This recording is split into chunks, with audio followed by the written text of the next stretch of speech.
Assalamualaikum.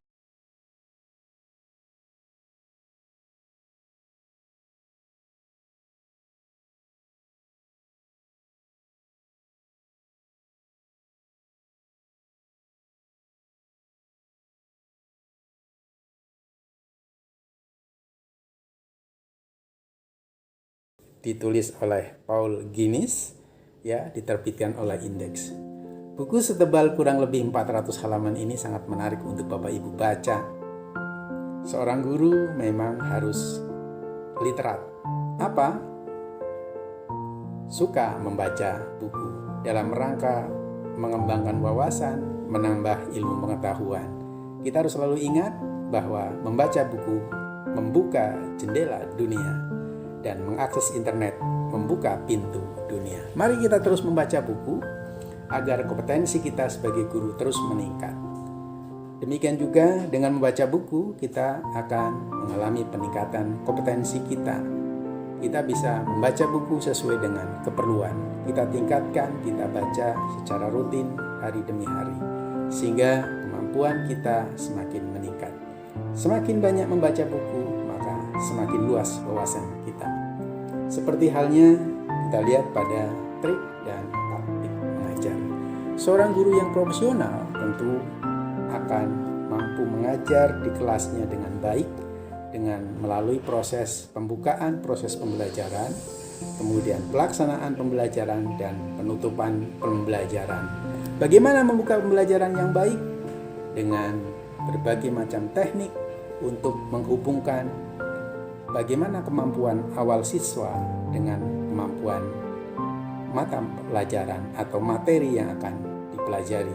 Kemudian juga untuk mengetahui bagaimana kemampuan awal siswa dan sebagai tempat berpijak kita memulainya proses pembelajaran pada hari itu.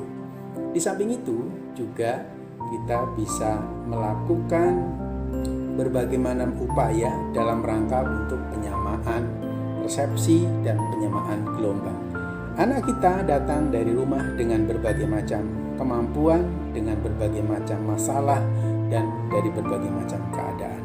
Mungkin mereka datang ke sekolah tidak sarapan, datang ke sekolah kesiangan, datang ke sekolah kena marah oleh orang tuanya dan sebagainya, sehingga dengan berbagai macam perasaan mereka datang. Dan pada saat proses awal inilah guru harus dapat membuat frekuensi kita sama sehingga kita memulai proses pembelajaran dengan nyaman.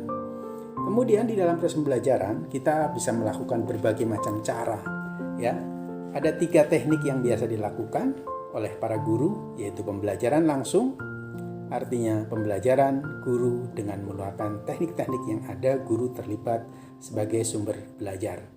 Kemudian yang kedua, pembelajaran kelompok atau learning community. Biasanya guru melibatkan proses pembelajaran ini dengan cara mengatur siswa dalam kelompok-kelompok. Mereka bekerja sama antara satu dengan yang lain. Kelompok ini sebaiknya dibuat dalam bentuk atau dalam jumlah ganjil supaya mereka bisa berinteraksi yang satu dengan yang lainnya. Kemudian yang ketiga adalah pembelajaran dengan berbasis masalah. Artinya peserta didik kita diajak untuk memecahkan masalah sesuai dengan apa-apa yang dihadapi. Jadi anak-anak diberikan masalah. Sebagai contoh misalkan kita memiliki bahan-bahan tertentu, misalkan kita punya kentang, kita punya cabai, kita punya bumbu-bumbu. Nah, kemudian kita punya minyak, kita punya air, kita punya kompor. Apa yang harus dilakukan dengan makanan ini? Atau bahan makanan ini mau dibuat apa? Mereka biarlah membuat sebuah perencanaan, mau jadi apa, terserah. Yang penting persoalannya pada hasil akhir barang-barang ini, bahan-bahan ini meningkat secara ekonomi. Itu sebagai contoh. Jadi itu 3 hal yang bisa dilakukan oleh para guru. Tentu hal ini bisa kita tingkatkan, dan buku trik dan taktik mengajar salah satu alternatif yang bisa Anda pakai sebagai referensi. Jangan lupa terus membaca, ya. Terus tingkatkan kompetensi kita dengan meningkatkan daya baca kita. Buat membaca secara rutin, jadwal secara rutin.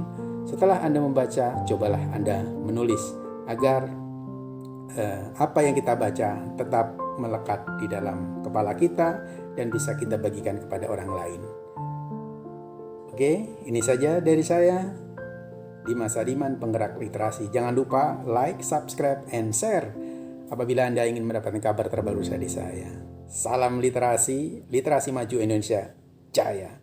Terima kasih. Assalamualaikum warahmatullahi wabarakatuh.